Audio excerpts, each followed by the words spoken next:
Assalamualaikum warahmatullahi wabarakatuh. Perkenalkan, nama saya Nisa Atkilni dari Program Studi D3 Manajemen Pajak, Fakultas Ekonomi Universitas Negeri Padang. Baik, di sini saya akan melakukan sosialisasi perpajakan, yaitu tentang ISPT.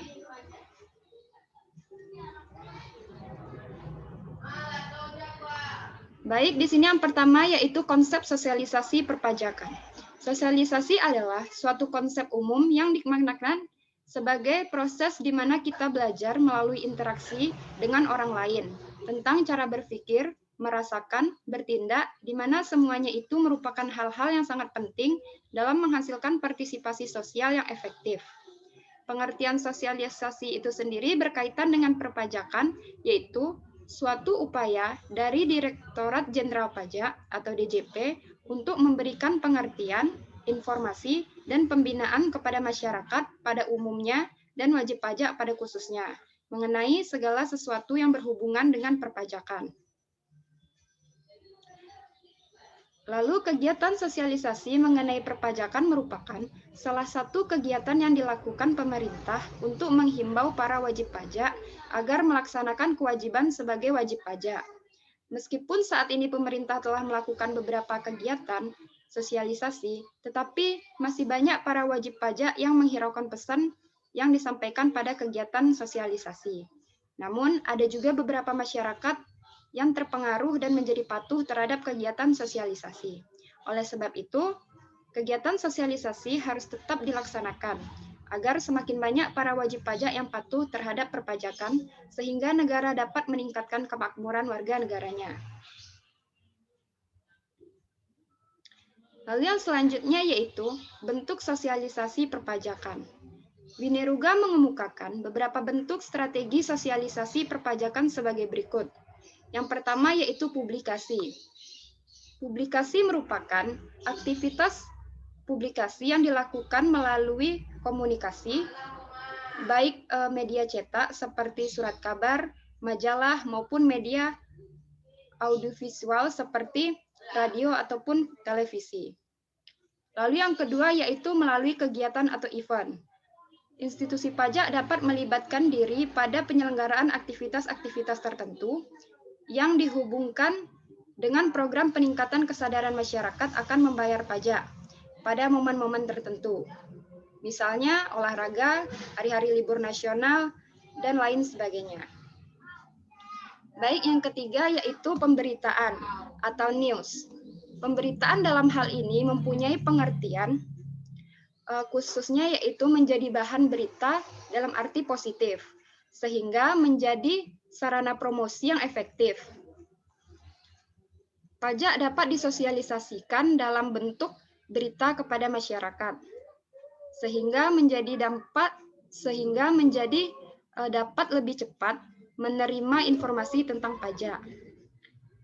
Lalu yang keempat yaitu keterlibatan komunitas. Keterlibatan komunitas atau community involvement merupakan keterlibatan komunitas yang pada dasarnya untuk mendekatkan institusi pajak dengan masyarakat, di mana iklim budaya Indonesia masih menghendaki adat ketimuran untuk bersilaturahmi dengan tokoh-tokoh setempat sebelum institusi pajak dibuka.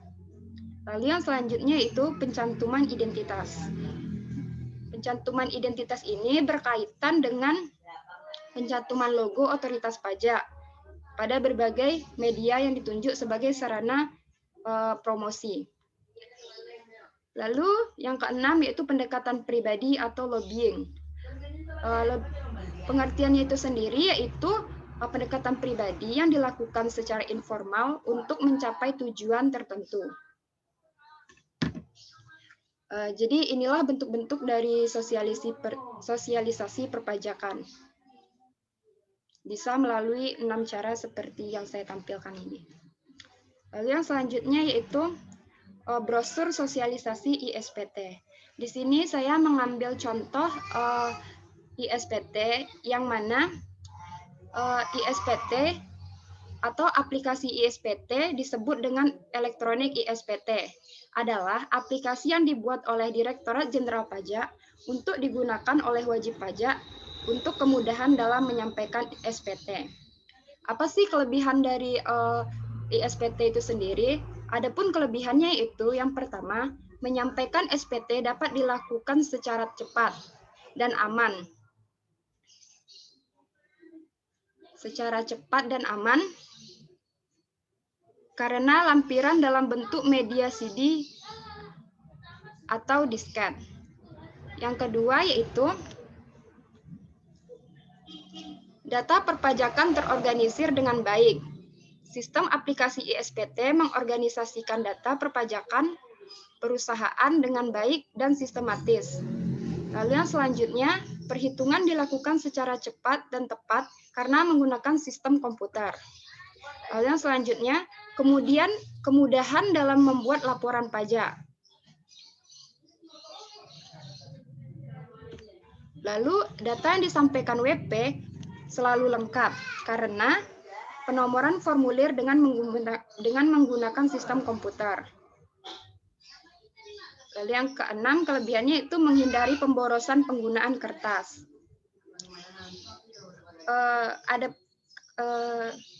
Pasti banyak orang yang bertanya-tanya tentang kapan sih batas waktu penyampaian SPT ini.